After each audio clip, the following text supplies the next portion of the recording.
grandissait. Et les choses devenaient faciles dans la vie de David. Vous savez, frères et sœurs, il y a un principe important. Quand Dieu fait te faire grandir, et tu comprends que c'est le temps de grandir, ne te laisse pas empêcher de grandir. Tu dois grandir, car c'est maintenant l'option de grandir.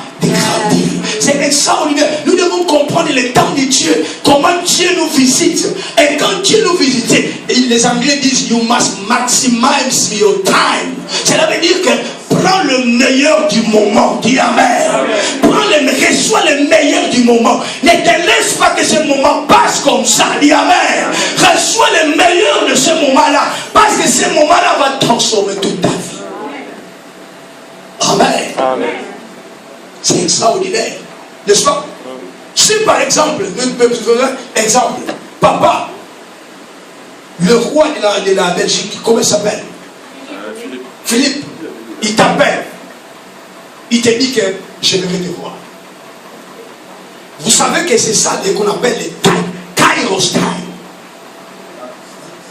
Parce que le temps même c'est différent entre deux. Il y a ce qu'on appelle Chronos time. Chronos time, c'est ce qu'on appelle le temps de la montre. Le temps de la montre, c'est ce qu'on appelle Chronos. Ça passe, ça passe, ça passe. Mais il y a aussi ce qu'on appelle Kairos time. L'heure le plus appropriée pour toi.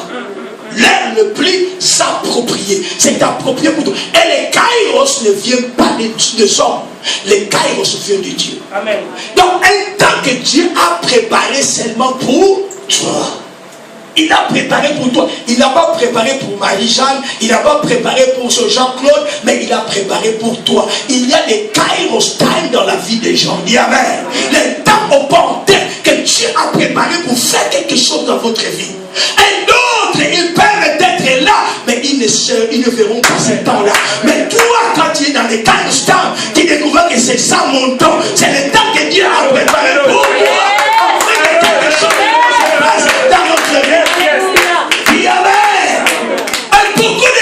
Dieu, il regarde c'est comme le temps est normal.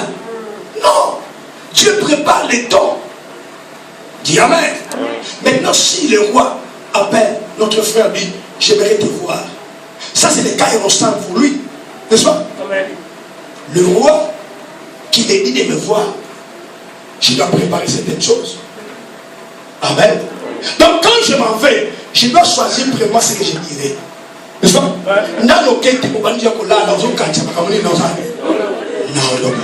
Parce que tu connais que c'est le temps qui va marquer le changement de votre vie.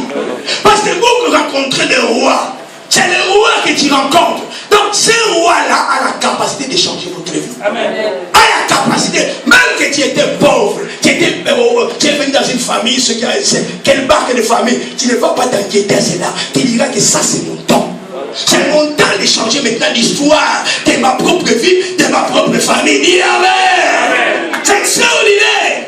Maintenant quand tu arriveras là, c'est extraordinaire. Quelqu'un qui ne connaît pas le temps, il demande n'importe quoi. Oh roi, je suis affamé. Ah, tu vas le roi. Moi je suis affamé. Mais quand le roi te dit, mais je traite des grandes choses. Je ne traite pas de petites choses. Il dit, maintenant il dit, oh, je suis affamé. Donc, quelque part, le roi même te néglige. Il te dit, mais j'ai appelé cet homme pour changer sa vie. Mais voilà les choses qu'il me demande. Donc, ce sont des choses bizarres. Bon, ça va, tu veux manger, ça va. Amène-les et directement les rois, vous ne verrez plus. Vous ne verrez plus. Parce qu'il dit, prends le protocole, amène-les à manger. Il va manger, puis qu'il retourne à la maison. Et c'est fini. Mais le temps que tu avais reçu, c'est le temps du changement de votre vie. Que toi, tu devais changer votre vie en les rencontrant. C'est tellement qu'il venait peut-être dire, ah, moi, je n'ai pas d'argent, mais j'ai étudié. J'ai étudié, mais je cherche le boulot. Je ne vois pas dire Amen. Les rois disent, qu'est-ce que tu as fait? Oh, moi, j'ai fait ceci, j'ai ceci, bon, il y a une place que je peux te donner. Et ta vie est changée. Ton talent est changé. Pourquoi? Parce que tu as connu le temps de votre visitation. Et beaucoup de gens ne connaissent pas le temps que Dieu leur visite. C'est pour cette raison, frère, tu dois connaître le temps de votre visitation. Et le Seigneur va faire de grandes choses dans votre vie. Alléluia. Oh, nous devons croître. Frère, nous devons croître. Vous savez, quand j'ai étudié un peu de savoir, le mot règne vient du mot onction. Règne, régner.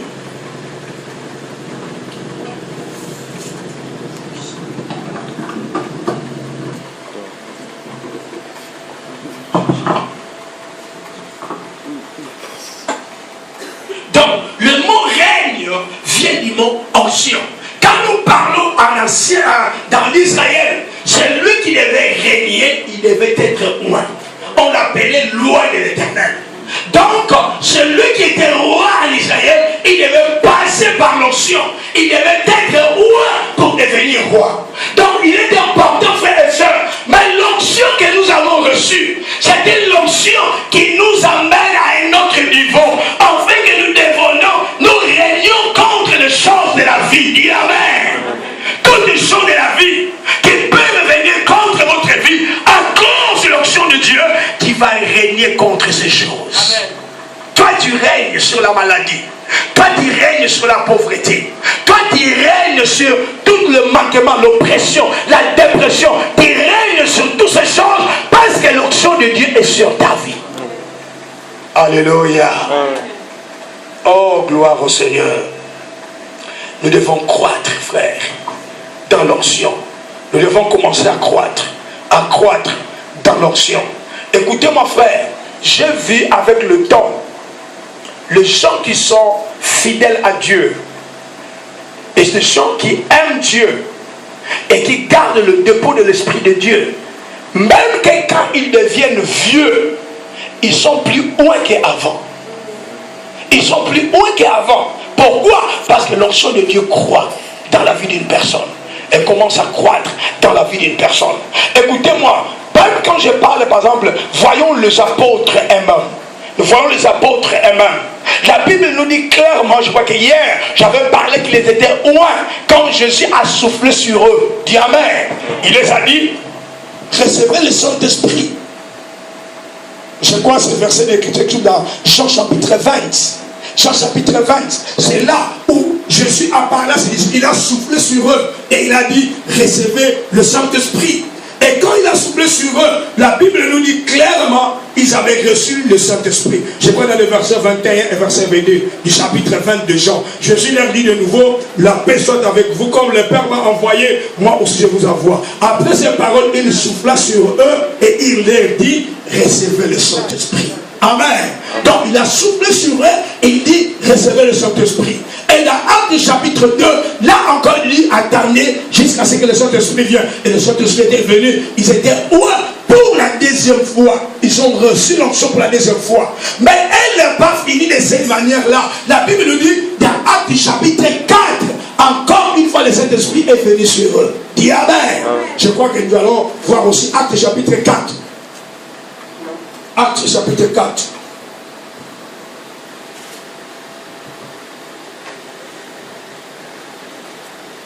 Actes chapitre 4. La Bible dit, verset 29. Pour faire tout ce qui est en main et ton conseil avait arrêté d'avance. Maintenant, Seigneur, vois leur menace et donne à tes serviteurs d'annoncer la parole avec pleine assurance, en étendant ta main pour qu'ils se fassent des guérisons et des miracles et des prodiges par le nom de ton saint serviteur Jésus.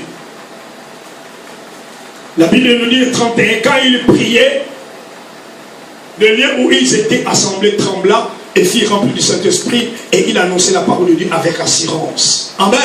Ça c'est la troisième place que le Saint-Esprit était descendu sur les apôtres. Donc ils ont encore prié. La Bible nous dit pourquoi ils ont prié pour la troisième fois. Ils ont prié pour qu'ils se fassent de signes et de miracles au nom de Jésus. Dis Amen. Ils avaient reçu le miracle de l'onction dans Actes chapitre 2. Mais ils ont encore prié dans Actes chapitre 4 pour avoir le ministère de la guérison. Dis Amen. Et que la guérison commence à se manifester dans leurs propres mains. Voilà comment l'onction avait cru dans la vie des apôtres. L'onction avait cru dans la vie des apôtres. Dans le champ, ils ont reçu l'onction. Mais ils n'ont pas prié pour les malades. Dans Actes chapitre 2, la Bible nous dit qu'ils ont reçu l'onction. Mais c'est seulement un qui... C'était Jean, plutôt Jean et Pierre et Jean plutôt, qui ont guéri les paralytiques dans Actes chapitre 3. Mais après les autres disciples ne l'ont pas fait. Mais maintenant dans Actes Jean 4 plutôt, ils sont en train de prier et de dire Seigneur, donne-nous la silence pour que nous invoquons l'Éternel et que ta gloire se révèle sur nos vies. Et maintenant, c'est là où est venue la multitude de miracles. Dis Amen. Parce que la gloire de Dieu commençait à croître dans leur vie. Dis Amen. Oh, gloire au Seigneur. Gloire à Jésus. Écoutez-moi maintenant. Il est important, frère, de découvrir que l'onction peut croître dans notre vie. Mais l'onction croît au milieu des difficultés. Amen. Dis Amen. Dis à celui qui est près de toi, l'onction accroît par des difficultés. Ce sont les difficultés qui font croître l'onction dans votre vie. C'est pour ça, frère et soeur, c'est lui qui est loin. Si tu veux être loin, tu dois attendre des troubles, des problèmes, des difficultés. Parce que c'est l'onction qui résout les difficultés. Et voyez, beaucoup de gens qui se disent, mais Seigneur, mais pourquoi moi? Pourquoi moi seulement? Pourquoi toi? Parce que tu es loin. Il doit avoir des troubles, et il doit avoir des problèmes, parce que l'onction en elle-même ne peut pas être seulement la silencieuse. L'onction pour opérer, il doit rencontrer des obstacles. Il doit briser les obstacles qu'il rencontre. Là où il a l'onction, il doit avoir des obstacles. Dis Amen. C'est pour cela que ne soyez pas étrangers aux obstacles. Parce qu'il y a beaucoup de gens qui rencontrent des obstacles. Oh papa, je prie, mais comment est-ce que moi je prie, mais j'ai toujours des problèmes. Tu as des problèmes parce que tu as l'onction. Amen. Parce que c'est l'onction qui génère toutes ces choses-là. Dis Amen. Vous savez, la Bible nous dit parce que David était roi, il devait combattre contre les lions et l'ours. L'ours a été préparé pour David. Et le lion a été préparé pour David. Parce que Dieu savait que cet homme est loin du Saint-Esprit. Vous savez, quand vous avez des problèmes, c'est là où l'onction commence à se manifester. Alléluia. C'est pour cette raison, écoutez-moi, un homme qui est loin, il est toujours au milieu des problèmes. Yes. Au milieu des situations. Et maintenant les gens disent, oh, ce qui est mais l'onction opère au milieu des difficultés. L'onction opère là où il y a des problèmes. L'onction opère là où il y a des difficultés. Là où il n'y a pas de difficultés, l'onction ne peut pas opérer. Dis Amen. Et extraordinairement, frère, David est loin. Il est loin comme un roi, mais il commence à fuir seul. Vous savez, quelqu'un se prépare déjà pour le tuer. Frère, l'ennemi est jamais de l'onction. L'ennemi est jamais de l'onction. Il n'aime pas l'onction. Si tu n'as pas l'onction, tu n'as pas de problème avec l'ennemi. Tu ne mettras pas de trouble dans les camps de l'adversaire. Parce que celui qui est loin devient dangereux à l'ennemi. Il devient dangereux à l'ennemi. Et l'ennemi ne te laissera pas comme ça. Il va commencer à troubler ta vie. Il amènera toujours des problèmes, des difficultés dans ta vie. Pourquoi? Parce que toi tu es loin de l'Éternel. Dis Amen. C'est pour cela ne pleure pas quand tu as des problèmes. Parce que l'onction est dans ta vie. Ne commence pas à pleurer. Oh papa, tout cela vient seulement sur moi, Et tu te sens pitié de toi-même. Pourquoi seulement moi? Pourquoi seulement moi? I don't like it.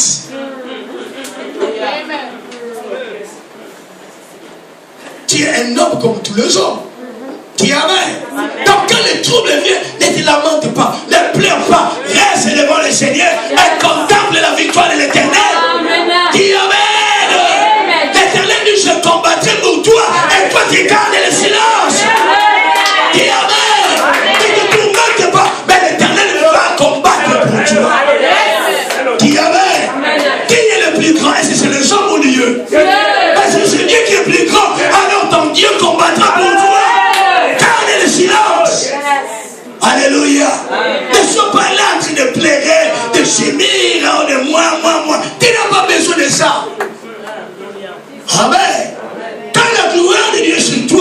combats vont commencer à venir dans votre vie. Il y aura des combats dans votre vie.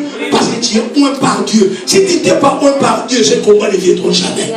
Mais parce que tu es un par Dieu, il y aura toujours des combats dans votre vie. Et toi, quand tous ces combats viennent, beaucoup te demanderont, mais qu'est-ce que toi tu as fait? Tu leur diras seulement, c'est l'onction. C'est l'onction. C'est qui cause toutes ces choses. C'est l'onction qui cause toutes ces choses que je vois là. Parce que l'onction crée toujours des problèmes dans la vie d'une personne. Dis Amen. Vous avez c'est extraordinaire. Goliath devait seulement apparaître quand David était apparu. David, donc Goliath, écoutez-moi, Goliath a été vraiment créé pour David. Écoutez, il a été vraiment créé pour David. Créé pour David. On dit, mais comment David, Goliath devait être là? Il devait être là parce que sans Goliath, David ne serait pas connu. Il ne serait pas connu. Donc Dieu a vraiment préparé. Il a dit, c'est temps, même quand il est géant, mais je vais préparer pour David. Parce que David doit être reconnu. Il doit avoir un Goliath. Il y a des Goliaths dans ta vie, mais des Goliaths te préparent pour ton élévation. Te préparent quand même pour ta gloire. Dis Amen. Des Goliaths dans ta vie, oh frère. Alléluia. Moi je connais mes Goliaths. Je connais mes Goliaths. Je ne pleure pas devant mes Goliaths. Je les regarde et je leur dis l'Éternel est vivant. L'Éternel est vivant. L'Éternel est vivant. Dis Amen. Quand Dieu me voit tes Goliaths aujourd'hui, l'Éternel est vivant. Quand Dieu me voit lui, l'Éternel est vivant. Il est vivant devant tes Goliaths. Tes Goliaths de ta vie, ils sont vivants en l'éternel. Oh Jésus. Come on. Alléluia. Alléluia. Alléluia. C'est pour cela que David va crier quand il rencontre Goliath. Tu viens devant moi, devant les épées, devant la lance, mais moi je viens devant toi au nom de l'Éternel. Au nom de l'Éternel des armées. C'est lui qui m'a oué, dit Amen. C'est lui qui m'a consacré. Je viens devant toi et ta tête aujourd'hui tombera, dit Amen. Elle tombera au nom de Amen. C'est extraordinaire de comprendre que l'onction de Dieu travaille au milieu de situations. J'aimerais te dire, frère, si un réveil commence à l'os, il y aura aussi des dégâts. Il y aura aussi des dégâts, frère. Il y aura des dégâts d'ici et de là. Pourquoi? Parce que l'ennemi veut empêcher ce que Dieu veut faire. Mais je vais te dire quelque chose. Nous devons nous lever. Et qui personne ne touchera, c'est que l'Éternel est en train de faire. Parce que l'onction de Dieu, quand il vient dans une place, c'est pour renverser l'œuvre de l'anniversaire. Je suis venu pour détruire les œuvres du ciel. Oh Jésus. Alléluia. Alléluia. Alléluia. Oh gloire au Seigneur. Un jour, ma femme m'a dit, pourquoi nous ne menons pas une vie facile, une vie paisible comme tous? Nous ne menons pas une vie paisible. Je lui ai dit, le jour que nous avons commencé à mener une vie paisible, les choses, c'est que nous sommes pris dans la volonté de Dieu. C'est les choses qui bougeront toujours. Dis Amen. Il y aura seulement des choses qui vont bouger. Parce que nous avons un anniversaire. Un son nom, c'est le diable qui ne veut pas que de prospère. Dis Amen. Oh, gloire au Seigneur. Gloire à Jésus. Gloire au Seigneur. Vous savez, David devait combattre tous les ennemis d'Israël.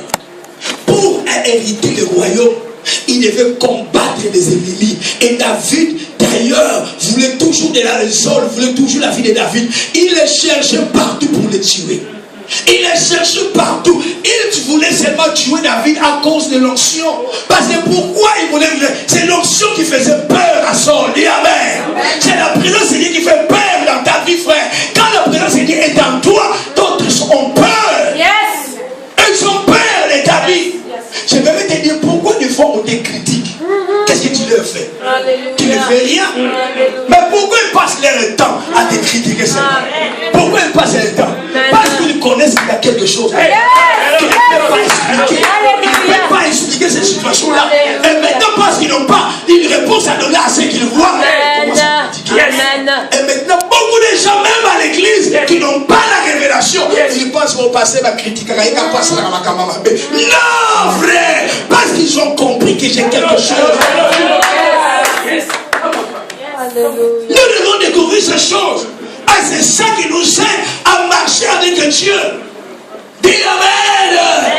Dis Amen. Est-ce que tu crois? Je vais te donner un exemple. Si il aujourd'hui t'élève et tu as un grand ministère de guérison, tu crois que tous les gens à Verviers vont t'aimer? Ici en Belgique, à Los plutôt, vont t'aimer? Non. Il y aura toujours des gens qui t'aimeront et d'autres qui diront toujours le mal de toi. Même que tu n'as rien fait, ils diront toujours du mal. Pourquoi? Parce qu'ils veulent détruire la grâce de Dieu qui est dans votre vie. C'est pour cela, ne t'arrête pas à regarder ce qui te critique. Dis Amen. Ne t'arrête pas à regarder ce qui te critique. Écoutez-moi, tu peux entendre ce qu'ils disent, mais ne les mets pas dans ton cœur. Ne les mets pas dans ton cœur. Ne les mets pas dans ton cœur. Parce que c'est ça l'œuvre de l'ennemi, de détruire l'œuvre de Dieu. Parce que si ton cœur est gâché, l'autre chose sera gâchée. C'est pour cette raison, protège ton cœur de tout ce que les autres peuvent dire. Continue à faire la volonté de Dieu. Dis Amen. Ne t'arrête pas à faire la volonté de Dieu. Continue à faire la volonté de Dieu. Et Dieu va commencer à te bénir. Oh Jésus. Oh Jésus. Oh Jésus. Dis Amen. Écoutez-moi. Il y a des fois, les gens pensent que nous devons chercher l'approbation des hommes. Vous savez l'approbation des hommes? Que les hommes approuvent tout ce que je fais. Écoutez-moi. Si tu veux marcher réellement avec Dieu, tu ne marcheras pas toujours avec l'approbation des hommes. Il y a des fois des hommes, ce qu'ils veulent approuver dans ta vie, ce n'est pas ce que l'Éternel te dit de faire. La foi du peuple de foi, ce n'est pas la voix de Dieu. Ce n'est pas la voix de Dieu. Entends sa voix et reste dans ce qu'il a dit de faire. Quel que soit le prix à payer. Paye le prix. Mais continue avec ce que Dieu t'appelle. Parce que si tu fais ça, alors l'onction va commencer à grandir dans votre vie. L'onction va commencer à grandir dans votre vie. Mais si tu commences maintenant à corrompre ce que l'Éternel t'a dit de faire à cause des autres, frère, je vais te dire, le jour que le Seigneur t'a appelé, est-ce qu'ils étaient là? Non. Ils n'étaient pas là. Ce qu'il t'a dit, est-ce qu'ils ont vu ça, ils ont entendu ça? Non, ils ne connaissent pas ce que le Seigneur t'a dit. Donc c'est toi de rester dans la voie où le Seigneur t'appelle à faire. Donc ne leur suis pas, même qu'ils disent c'est quoi et de quoi. Ne t'inquiète même pas, parce que Dieu a dit quelque chose dans votre vie et tu dois être fidèle à ce que le Seigneur t'a dit. Dis Amen. Dis Amen. Dis Amen. Je savais un jour, j'étais dans mon église, il y a un apôtre qui est venu prêcher chez nous. Il a dit des choses qui ont vraiment touché ma vie. Il m'a dit quand il a prêché, il s'est approché près de moi et il m'a dit, apôtre, c'est que l'Éternel te dit et ceci, ne suivez pas la vie des autres. Pour toi, tu dis, oh, alors c'est comme une parole, mais moi j'ai compris ce qu'il avait dit. Qu'est-ce qu'il avait dit? Parce que comme homme de Dieu, nous voulons copier ce que les autres font. Nous voulons copier. Il a fait ça, ah papa, je dois être là. Parce qu'il fait ça, ah papa. Aujourd'hui, chez nous, par exemple en Angleterre, c'est la télévision. Donc chaque croyant au moins il doit être à la télévision. Il doit prêcher à la télévision. La télévision ne détermine pas ton ministère. Écoutez-moi, tu peux être dans la télévision et il y a même des gens qui sont à la télévision qui n'ont pas d'église. Qui n'ont pas même de membres. Mais il prêche chaque jour à la télévision. Mais il n'a pas de membres. Cela veut dire que c'est la volonté de Dieu qui prévoit dans votre vie. C'est ce que Dieu t'a dit de faire. C'est ce que toi tu dois faire. Dis Amen. Donc je ne dis pas que ne peut pas prêcher à la télévision. Si c'est la volonté de Dieu pour toi, sois là. Mais si ce n'est pas la volonté de Dieu, sois là où l'Éternel t'appelle à être. Dis Amen. Vous savez pourquoi les gens partent à la télévision? Chaque personne fait qu'on le voit à la télévision. Amen. Ce n'est pas important. Vous n'êtes pas ma télévision. Je prêche si c'est la télévision.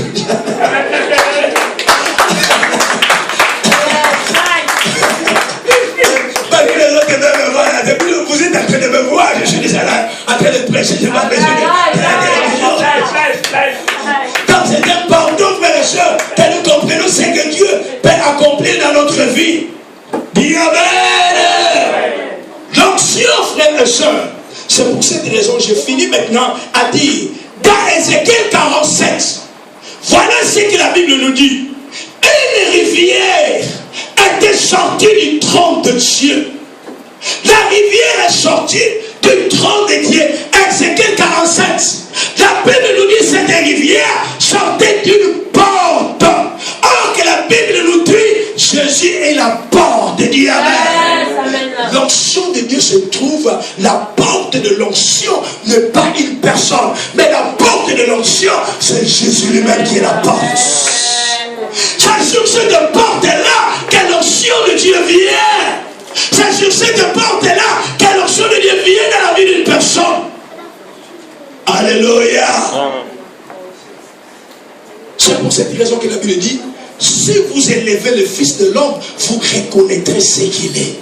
On n'élève pas une personne, mais nous élevons Jésus. Et Jésus nous soigne de sa présence.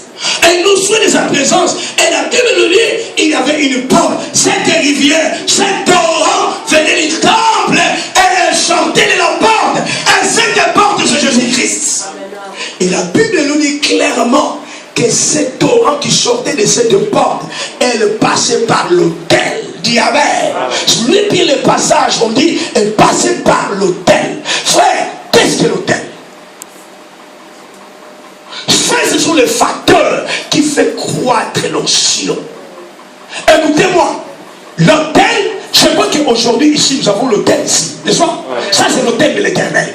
Vous savez que c'est très important de comprendre qu'on protège l'autel. Vous savez cela?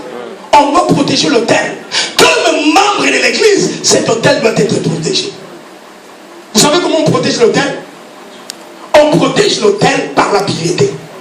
L'autel doit être protégé par la vérité. Écoutez-moi, frères et sœurs, comme moi, comme pasteur, je ne partage pas ma chair avec n'importe qui. Parce que je dois protéger mon autel. Je crois que c'est sur l'autel de Dieu où viennent les miracles du Seigneur. C'est sur l'autel, et l'autel doit être protégé. Et de la même manière, frère, toi tu dois avoir un autel dans ta propre vie. Amen. Tu dois avoir un autel dans ta propre maison. Dis Amen. Je vais te dire, il doit avoir des places consacrées dans ta maison. Des classes consacrées. Cela veut dire que j'ai une place appropriée que j'intercède pour Dieu.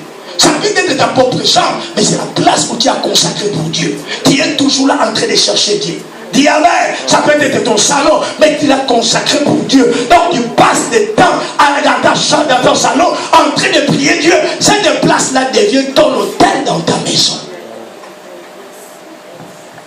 Un Dieu veut que nous soyons une hôtel. Vous savez, c'est extraordinaire. Vous savez, qu'est-ce représente l'hôtel? L'hôtel, c'est une place où le naturel rencontre le surnaturel. Amen. L'hôtel est une place où le naturel rencontre le surnaturel. C'est sur l'autel de Dieu que la présence de Dieu descend. C'est sur l'autel de Dieu. Écoutez-moi, même au temps d'Élie, il devait reconstruire l'autel de l'Éternel. Dis Amen. Avant que le feu descende du ciel, l'autel doit être rétabli. Parce que c'est dans l'autel où le naturel rencontre le surnaturel. Tu ne peux pas croître dans l'onction si tu n'as pas un autel dans ta vie. Dis Amen. Oh, gloire à Jésus. Gloire au Seigneur. Tu dois avoir un autel. L'autel est le lieu de la connexion. C'est le lieu de la transaction du ciel sur la terre. C'est l'autel de l'Éternel. L'autel, développe l'autel dans ta propre maison, dans ta propre vie. Il y a un autel dans ta propre maison. Écoutez, là où se trouve l'autel de l'Éternel, le méchant ne peut pas pénétrer. Dis amen. Pourquoi? Parce qu'il a une autel qui est réservé dans votre maison. Cet autel, c'est le lieu de la prière. Oh, vous priez Dieu, vous invoquez Dieu, et que Dieu se révèle dans votre vie. Vous avez fait une autel à l'Éternel dans votre propre maison, et Dieu peut se manifester à travers cet autel. La deuxième chose qui parle de l'autel, l'autel est un lieu de sacrifice. Dis amen. C'est dans l'autel, là où se trouve l'autel, c'est là où on immolait les animaux. Dis amen. C'était les lieux de sacrifice. C'est la même manière ta vie doit être scellée de sacrifices. Et ce sacrifice dans la prière pour chercher Dieu et être devant sa présence, c'est sous le sacrifice que tu dois payer. Dis amen. Pour bâtir l'autel de l'Éternel dans votre vie.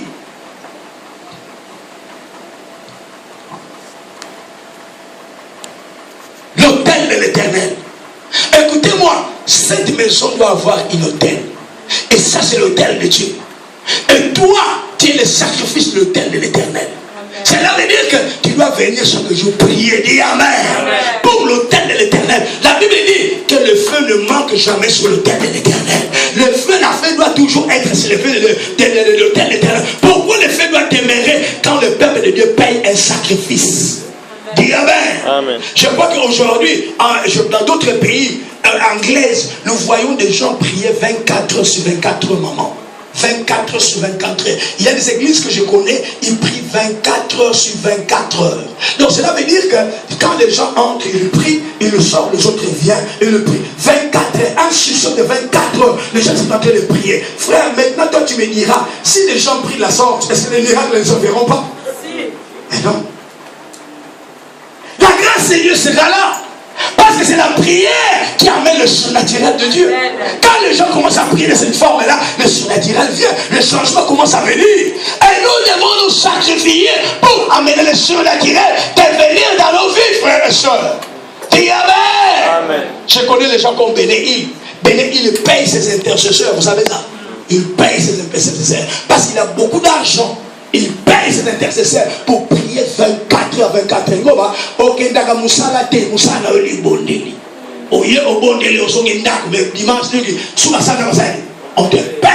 On te paye, mais cela veut dire que tu dois prier réellement. Tu dois mettre les sacrifices de la prière, commencer à prier pour que Dieu se révèle, pour que Dieu se manifeste. Et partout que c'est gars, ça va vous prêcher l'évangile, il y a des signes et des miracles. Il y a des signes et des miracles. Pourquoi? Parce que l'autel est le lieu de sacrifice. Troisième chose importante de l'autel. L'autel est le lieu de prière et de dépendance à Dieu. Lieu de prière et de dépendance. C'est sous l'autel que nous dépendons de l'Éternel. Nous n'avons pas encore notre dépendance. C'est seulement l'Éternel. Et nous venons sous l'autel de l'Éternel. Nous prions, nous intercédons. Et quand nous intercédons, c'est là où la gloire de Dieu vient dans notre vie. Dis amen. Oh Jésus. Gloire au Seigneur. Gloire à Jésus. Dis amen. Amen. Et cette eau, vous savez, elle sortait de l'autel. Sortait dans ce lieu de prière, dans ce lieu de consacration, dans ce lieu de changement. C'est là où sortait le torrent de l'Éternel. La Bible nous dit, elle était sortie comme un torrent. Un torrent. Ça sortait comme un torrent. Mais après avoir sorti comme le torrent, il est devenu une grande rivière. Dis amen. Elle est devenue une grande rivière. Cela veut dire que du trône, elle était comme un torrent. Mais quand il s'avançait de 10 000 coudées à 10 000 coudées à 10 000 coudées, la rivière, la plus grande rivière, commençait à se former. Dis amen. Il y avait une grande rivière qui était formée. La première chose qu'elle nous dit, qu'elle s'est tout premièrement passée par les chevilles, n'est-ce pas? Ça c'est un niveau, n'est-ce pas? C'est la gloire de Dieu, mais c'est dans les chevilles, n'est-ce pas? C'est dans les chevilles. Mais la gloire de Dieu aussi, après 1000 coudées, elle était venue maintenant dans quoi? Sur les genoux. Et après 1000 coudées encore, elle est venue dans quoi? Les reins. Et après, entre 1000 coudées, la Bible dit, on ne pouvait plus marcher dans l'eau. Parce que la personne a été déjà effondrée dans l'eau. Ce que tu dois faire pour traverser cette devient maintenant difficile. Tu dois continuer à nager. Donc, ça, ce sont le principe de la grandeur de l'onction dans la vie des gens. Et c'est compris ce que moi j'ai dit. C'est que l'onction peut être passée comme une source dans la vie d'une personne. Mais l'onction peut être aussi comme une rivière dans la vie d'une personne. Et l'onction aussi peut être comme un fleuve. Écoutez ma frère, si les fleuves coulaient ici, qui serait dans la paix? Si les fleuves coulaient ici, donc nous sommes là, justement les fleuves viennent pour nous tous, nous serons emportés par les fleuves. Et la Saint-Esprit de même, il est de la même manière dans la vie des gens. Il y a d'autres qui ont une source. Il y a d'autres qui ont une rivière. Il y a d'autres qui ont une fleuve dans leur vie. Et Jésus, la Bible nous dit, il avait l'esprit sans mesure. N'est-ce pas? Donc nous voyons le degré de la présence de Dieu dans la vie même de Christ lui-même. Jésus n'avait pas l'esprit de Dieu. On ne peut pas mesurer l'esprit de Dieu dans la vie de Christ. Donc cela veut dire que chacun de nous peut être abrégé par une portion de la gloire du Seigneur dans votre vie. Mais cette portion peut grandir quand vous croissez à votre onction. Quand l'onction est en train de croître dans votre vie, les choses commencent aussi à changer dans votre vie. Dis Amen. Oh, gloire au Seigneur.